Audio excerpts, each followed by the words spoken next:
But yeah, I mean, transitioning towards Fallen Angels, but this is where you dropped off. You dropped off on Fallen Angels #1, right? I did. You said you didn't read #2. I did not read #2. I Okay. decided it's after reading #1. Like, nope, No more. That's it. All right, so I think I'll speak into #2 more.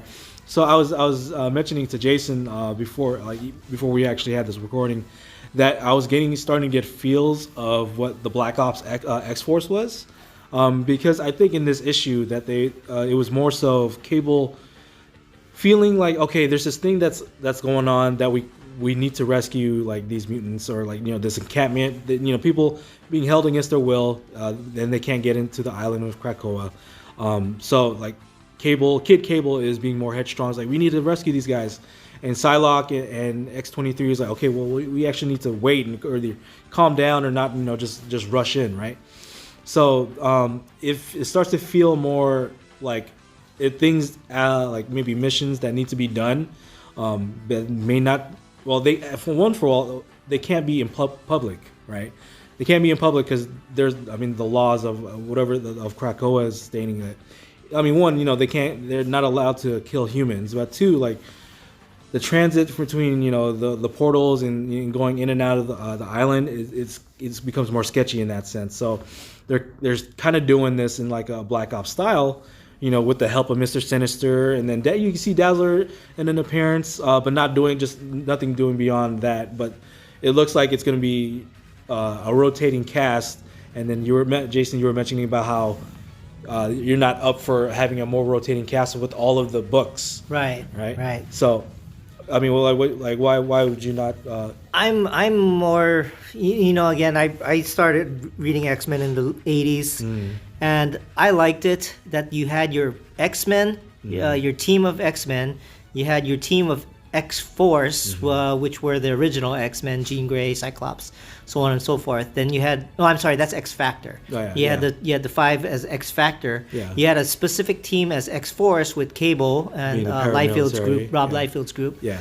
And so on, and you had a team of New Mutants, and each one was, the roster was set. Yeah. And you had some crossover when you had major storylines coming in, but for most part they stayed in their comics. Yeah. Now what's happening recently is that all the characters are in every single comic. Wolverine's in everything, of course. Yeah. But the problem is that if Wolverine's in one comic and he's in the new X-Men or whatever, the stories are different. Yeah. So they're supposedly happening at the same time, but they're off at different places doing different things. Yeah. And to me, that's not a coherent X universe, and I think that was one of the downfalls of X-Men in the 2000s. And I was really hoping they would get back to that of the 80s, where there was a main storyline and everyone followed it, and all the books complemented each other rather than going off on their own tangents.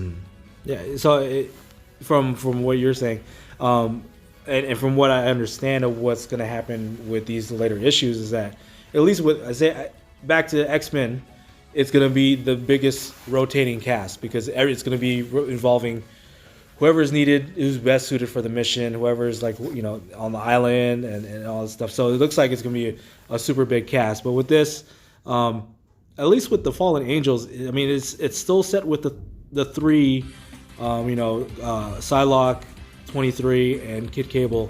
But then you also have Mr. Sinister kind of being more of the advisor, and also Magneto in a sense too, because he directed Psylocke to go to Sinister, and Sinister has this curiosity thing going with his experiments and all that stuff. So I would say #2 of Fallen Angels, it was better than #1, and I'm, again, like I said, I'm getting the feel of like Black Ops X-Force, with Wolverine and Warpath and Domino, that team of X-Force. So I'm back to being more curious of like what they're gonna do, but it's still a little bit on the low side in terms of like the rankings of the books. But yeah, that's Fallen Angels, and then so from Fallen Angels we have what do you have? New Mutants. New Mutants. So #2, New Mutants came out, and it continues to be a blast. Like what do you think? I thought it was hilarious. Yeah. Okay, so you were saying you enjoyed #2 of New Mutants. I thought it was hilarious. Yeah. It kind of reminds me of Guardians of the Galaxy with the humor in it. I did not expect it to be like this. You know, I was kind of disappointed that it was basically about New Mutants in space, and it literally took them away from the Krakoan storyline. Yeah. But the writing is just again, it's hilarious. It's the word I'm going to be saying over and over again. I didn't know that. And time passed. Exactly. And, the beginning of issue 2 is like, okay, we got caught in prison. We actually take like some time has passed before we get our hearing, probation hearing, and then they kept going from there. But yeah, sorry. Go ahead. No problem. But I didn't know that Sunspot Roberto was this funny. Yeah, I didn't know this side of him. I haven't read New Mutants actually since again the late 90s. So I know these characters, but to me they're different now. I heard about it, but I forgot that Roberto is this really rich businessman. Yeah. He signed off on everything before he left. But the sarcastic writing is awesome. I like it. I like the interaction between Roberto and Sam, Cannonball. Yeah. So on and so forth. The Roberto and the rest of the team I like it. The writing's good. The art is good. I do like the art. And I didn't think I would be, but now I'm interested to see where they're going to take this I hope they do stay focused on the Shi'ar Empire storyline. It sounds like they're coming back to Earth with the rest of the New Mutants. I think it's like the B team of New Mutants, I think. Yeah, because it kind of harkens back to what we're talking about in House and Powers. Is they're talking about that there's a station in the Shi'ar where the mutants are going to be at, right? And it's a huge population. So it's like either they're gonna be up there for a good while, or they're gonna cement something since Cannonball's there, being married to a Shi'ar employee basically, or Super Guardian, right? And they have a baby. You never seen the baby yet, so they might establish something over there. Maybe what we're gonna be seeing from what was read about House and Powers. But yeah, again, like as you were saying, it's fun. It's a fun issue. It's a fun book. You're seeing the New Mutants in a setting that they're not familiar with. Sure, the X-Men are familiar with space, but the New Mutants themselves are usually more grounded. I think I mentioned that in the first video. So you get to see them out of their element, but at the same time, you get to see the hijinks of everything. Them being, dealing with prison. Them all hating Roberto at the same time, like, why'd you take us out of this?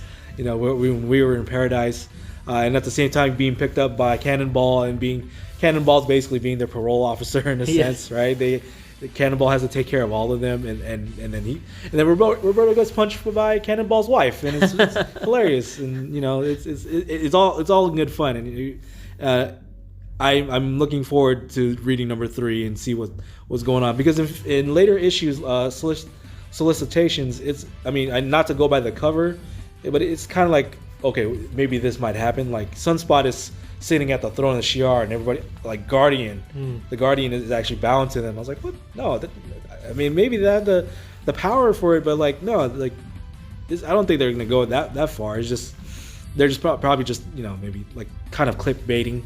In a sense, just like, oh, hey, they run the Shi'ar or something, but but New Mutants super fun. Definite recommend to go get that, to get to number 2 and then maybe number 3 as well.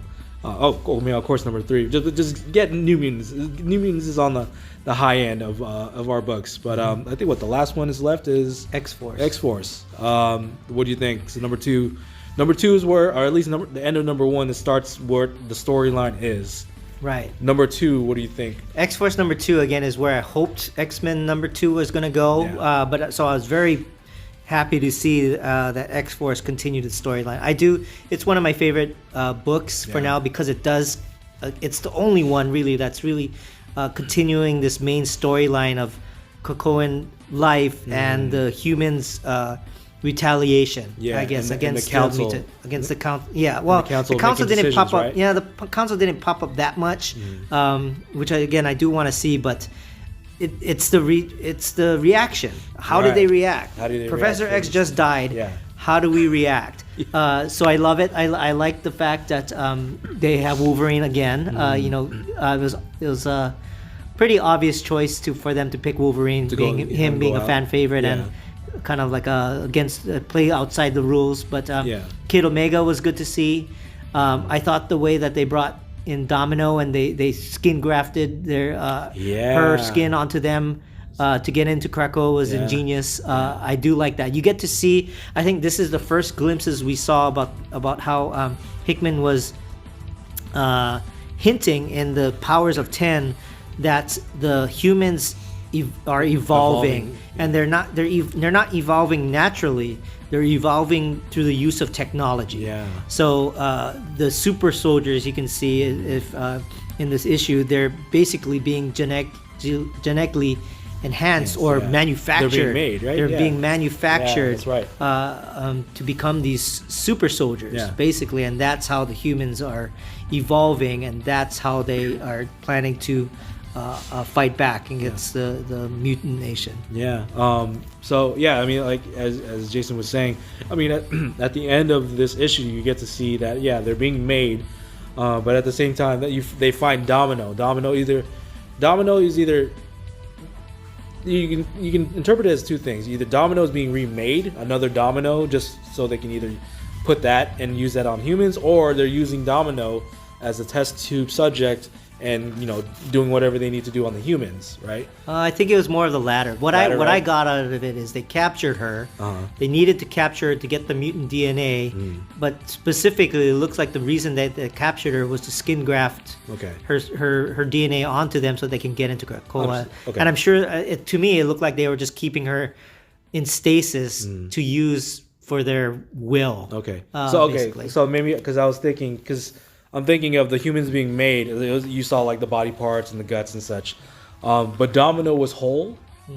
Yeah, she was. Domino was whole, but well, half of her skin was missing. Because they took it. All right, so maybe they're using like a healing, healing liquid in the test tube in order to get the skin back. But that's what I guess made me conclude that either they're making a new Domino just so they can use that or whatever. But they're using Domino to skin graft the humans just so they can get undetected through the Krakoan defenses. Oh, they're keeping her alive though. You know that she's alive because the reason you know that is because they had a psychic damper, right? And that's how Kid Omega lost his powers. And then Wolverine says, "Well, if they're dampering it, they're hiding something. Yeah. They don't want the mutants on Krakoa to find Domino." So you know she's alive. Yeah. I think they're keeping her alive for a reason. Right. Yeah. So and then you saw there's also meme pictures about as Xavier was laying there and all of the Krakoa is surrounding here, just standing and either reacting or just looking at him. There's an older picture of the same thing, Xavier dead, everybody's around him just standing, and then another one. So it's they like the joke. There's a lot of running jokes. One of them was they look at Cerebro, the helmet. It's okay, well, they look at his Internet Explorer history or something like that, or Xavier just being dead, and everybody's all right, well, he's been dead before. Yeah, right. So it's just a lot of meme jokes out there and stuff like that. But again, they're continuing on with the story from number 1, and it's slowly treading into the other issues of X-Force. Maybe this third issue of X-Men that's going to be coming up. So it's slowly coming into the newer next set of books. But X-Force. Again, I'm biased because Colossus is in it, but there was no Colossus in this one. So, but it was still a good issue. You had Kid Omega, doing what Kid Omega does. You have Wolverine doing what he does. Do you think he was killing, or you were just just taking them out, just hurting them? And oh, right, because there should be no killing of mutants. That's right. Yeah. So maybe either he was hiding the fact that he was killing them, or he was just incapacitating them. It'd be kind of hard for, I don't know. You would have to look at the panels again and then... Oh, wait, but this does remind me. Remember, this is one gripe I have. Okay. How does Wolverine have adamantium claws? You have to explain that to me. Because he got resurrected in House of X after he got, fried to death in the sun. They resurrected his body, but you cannot resurrect adamantium. You cannot. So either they reinserted the adamantium back into his skeleton, maybe Magneto did it, or if that's not true, it has to be bone. Because when you recreate the through the 5, you can't recreate adamantium. So that's one gripe I have, like a little plot hole that they better explain, or else that doesn't make any sense. Yeah, I have no idea, and I have no way to like logically like, oh no, it's Proteus with the reality thing. But I have no idea. I really have no idea how that they make that in or put that in. But yeah, I think that's all of the books. But wouldn't that be neat? What if they found Wolverine guilty of violating one of the laws and they put him in the void with Sabretooth, and then they could be fighting each other forever through eternity, or they would just be there and be stuck and they can't do anything about it. And like, I mean, if they're doing that to Sabretooth, like then like down the line, whether it's now, like soon or later, the Sabretooth is gonna like either find a way, or defenses are from Krakoa is gonna go down to the point where he can move, and that's gonna be interesting in how Sabretooth's mindset is gonna be in terms of like, oh, hey, I'm supposed to be with the mutants. Like what? I guess I killed somebody, but like. Well, he's gonna be pissed when he's gonna be pissed, right? He's gonna be pissed, and then wherever else is gonna be in that void with him too. So, yeah, I think that's all of the books. I think we're gonna try to get Joel's input here and there. If I can, as soon as we can get him to get caught up with all the books, it's because it's starting to pile it up now. And but yet we're still going through the Thanksgiving weekend, and we're about to start the Christmas, and yeah, I know it's a lot of busyness coming up ahead. But yeah, that's it for me and Jayson. You'll hear from Joel from in these inserts of what he thinks about the issues. But yeah, that is it for us, guys. Let us know what you guys think of issues number 2. If you guys like what we're doing here, hit that like button on the video. Comment what you guys think about the number 2s. What's your top picks of the books? Is it like X-Force, Excalibur, Fallen Angels, X-Men? Like, just let us know. What do you guys? Any kind of gripes you guys have? You agree with Jayson? You agree with me? Do you disagree? Just let us know in the comment section. And we'll see you guys next time for the next video on the number 3s of the Dawn of X lineup. All right, take care, guys. Peace.